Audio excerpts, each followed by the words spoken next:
भाग द्वितीय के समस्त विद्यार्थियों का मेरी ओर से नमस्कार, सुप्रभात। प्रिय विद्यार्थियों, आज के व्याख्यान प्रस्तुतिकरण के क्रम में आप सभी का हार्दिक अभिनंदन। विगत व्याख्यानों में हमने बीएससी भाग तृतीय के अध्याय प्रथम के इकाई प्रथम के क्वांटम यांत्रिकी के प्रमुख अभिग्रहितों, प्रमुख बिंदुओं, वैज्ञानिक एवं सैद्धांतिक तर्कों के बारे में अपने व्याख्यान प्रस्तुत कर रहे थे, जिनमें शामिल था कृष्णिका विकिरण, उसकी परिभाषा, आदर्श कृष्णिका विकिरण, उससे जुड़े हुए विभिन्न वैज्ञानिक नियम। प्रिय विद्यार्थियों,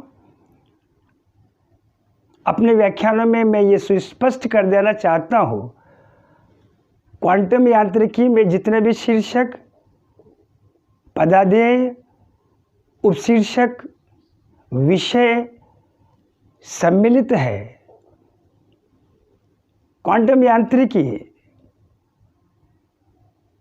प्रतीकात्मक रूप से हमारे दैनिक व्यवहार से जुड़े हुए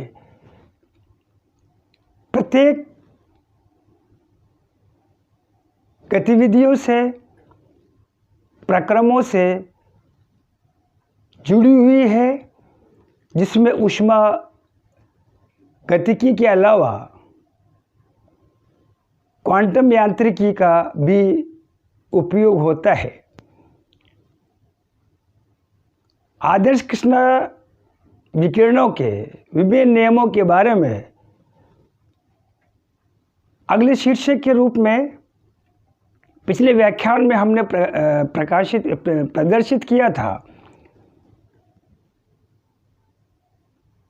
अगला जो महत्वपूर्ण जो मॉडल सिद्धांत है वो बोहर से जुड़ा हुआ है। प्रिय विद्यार्थियों, छोटी कक्षाओं में आपने बोहर के परमाणु मॉडल के बारे में महत्वपूर्ण अभिग्रहित, इलेक्ट्रॉन की गति, उसके वेग, त्रिज्या एवं ऊर्जाओं के मानों को भी आपने परिकलित किया था, प्रेक्षित किया था। संक्षिप्त में उसी बोहर के परमाणु मॉडल को मैं आज आप सभी के सम्मुख पुनः प्रस्तुत करने जा रहा हूँ, जिसमें संक्षिप्त में बोहर के परमाणु मॉडल को, जो हमारे इस अध्याय का अगला वाला शीर्षक है, बोहर परमाणु मॉडल के अनुसार यदि हम इसके ऊपरी वाला जो भाग है, यदि इसको संयोजकता कोश माने है, केंद्र बिंदु को यदि हम नाभिक माने है, तो बोहर के अनुसार संक्षिप्त में मैं फिर से परमाणुविक मॉडल के अभिग्रहितों को दर्शाता हूँ, जिसमें प्रमुख अभिग्रहित, प्रमुख बिंदु वो इस तरह से था कि नाभिक के चारों ओर इलेक्ट्रॉन तीव्र गति से चक्कर लगाता है। जिस कोश में वो चक्कर लगाता है उन्हें ऊर्जा कोश, कक्षाएं कहा जाता है। इन वृत्ताकार प्रारूपों में, जिसमें इलेक्ट्रॉन चक्कर लगा रहा है, कई उनके नाम हैं। ऊर्जा कोश है, कक्षाएं हैं। प्रतीकात्मक रूप से इनको K shell, L shell, M shell, N shell के द्वारा भी दर्शाया जाता है। अगला वाला अभिग्रहित बोहर परमाणु मॉडल का वो इस तरह से था कि जब इलेक्ट्रॉन नाभिक के चारों ओर जो वृत्ताकार कक्षाओं में, जिसको हमने ऊर्जा कोश, कक्षाएं कहा है, चक्कर लगाता है, न तो ऊर्जा का उत्सर्जन करता है और न ही अवशोषण करता है। पिछले व्याख्यानों में हमने ये भी सुपरिभाषित किया था कि जब इलेक्ट्रॉन नाभिक के चारों ओर वृत्ताकार कक्षाओं में चक्कर लगाता है तो अपकेंद्रीय बल अभिकेंद्रीय बल को प्रतिसंतुलित करता है। और यही वजह है, इसमें कोई दो राय नहीं है, जब दो बल अपकेंद्रीय बल और अभिकेंद्रीय बल उस इलेक्ट्रॉन पर कार्यरत होंगे, आरोपित होंगे, ऐसी स्थिति में इलेक्ट्रॉन अपनी एक निश्चित कक्षाओं में जिसकी ऊर्जा निश्चित है, उस वृत्ताकार कक्षाओं में सतत रूप से वो गति करता हुआ दिखाई देगा। अगला अभिग्रहित बोर परमाणु मॉडल का ये भी था, जो हमने विगत व्याख्यानों में अध्ययन किया था। जब इलेक्ट्रॉन नाभिक के चारों ओर जब चक्कर लगाता है तो उसका कोणीय संवेग h/2π के पूर्ण गुणज होता है। उक्त के अलावा इसके अभिग्रहितों में जो शामिल था, जब इलेक्ट्रॉन नाभिक के चारों ओर चक्कर लगाता है तो उसके वेग का मान, त्रिज्या का मान, ऊर्जा का मान -2π² z² mv4/n² तीन महत्वपूर्ण वेग, त्रिज्या और ऊर्जा से संबंधित प्रतिपादित किए थे। जब इलेक्ट्रॉन को जो नाभिक के चारों ओर चक्कर लगाता है, अगले अभिग्रहितों में जो शामिल था, जंप लगाने पर इलेक्ट्रॉन उच्चतर ऊर्जा स्तर में पहुंचता है। वहाँ पर उसकी ऊर्जा स्थायित्व कम होती है, अस्थायी होता है। ग्रहण की गई ऊर्जा को पुनः उत्सर्जित करता हुआ अपनी मूल अवस्था में, मूल ऊर्जा अवस्था में, मूल कक्षा में लौटता है। ऊर्जा का जो उत्सर्जन होगा, अवशोषण और उत्सर्जन का जो अंतर होगा, ये अंतर फोटोन की ऊर्जा के रूप में प्रेक्षित किया जाएगा। इसके प्रमुख अभिग्रहित, इसमें कोई दो राय नहीं है।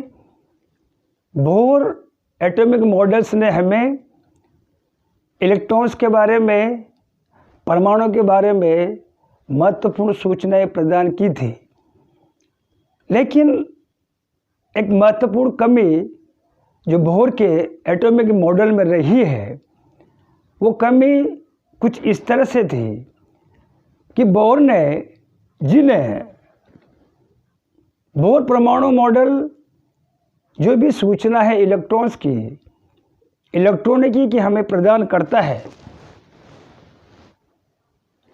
वो एकल इलेक्ट्रॉनिक स्पीशीज के बारे में है, जिनमें एकल इलेक्ट्रॉन्स उपस्थित हो, के बारे में ही महत्वपूर्ण सूचना प्रदान करता है। लेकिन इसके तुरंत पश्चात दो फेमस वैज्ञानिक ज़ीमान और स्टार्क बोर एटॉमिक मॉडल्स को आगे बढ़ाते हैं, आगे प्रोसीड करते हैं। ज़ीमान ने, स्टार्क ने यह प्रतिपादित किया कि जिनको ट्रांसवर्स व्युत्क्रम लंबवत एकल रेखाएं हैं, बोर ने प्रेक्षित की थी। विद्युत क्षेत्र और चुंबकीय क्षेत्र की उपस्थिति में ये सिंगल लाइंस, एकल रेखा है, अलग अलग समानांतर बारीक और पतली लाइनों में विघटित हो जाती है। प्रिय विद्यार्थियों, पुनः आपका ध्यान इस महत्वपूर्ण सीमा कमी की ओर आकर्षित करना चाहूँगा कि बोर परमाणु मॉडल में जिन एकल रेखाओं को, जो स्पीशीज थी जिसको सिंगल, एकल करार दिया,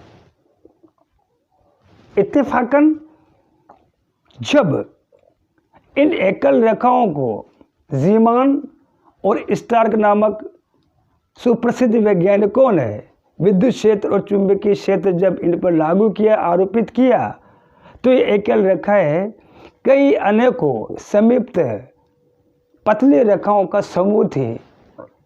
इसको उन्हीं के नाम पर जीवमान प्रभाव और स्टार्क प्रभाव कहा जाता है। आवृत्तियों में धनात्मक और ऋणात्मक अंतर प्रेक्षित किया जाता है।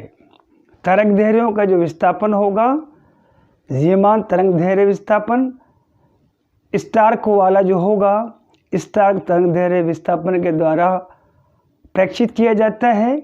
इससे इलेक्ट्रॉनिक जगत में इस अवधारणा को बल मिलता है कि नाभिक के बाहर जो संयोजकता कोष थे उनके भी आगे उप विभाजन की, उनके भी आगे उप विरजा स्तर की संभावनाएं बन जाती है।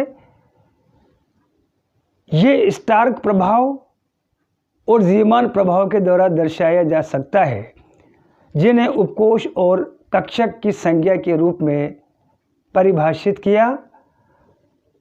स्टार्क और जीवमान प्रभाव को हम आगे सुपरिभाषित करेंगे गणितीय रूप में। आज के व्याख्यानों में हम स्टार्क और जीवमान का सैद्धांतिक हमने व्याख्यान प्रस्तुत किया। गणितीय व्याख्या संबंधित समीकरण आगामी व्याख्यानों में प्रस्तुत करेंगे।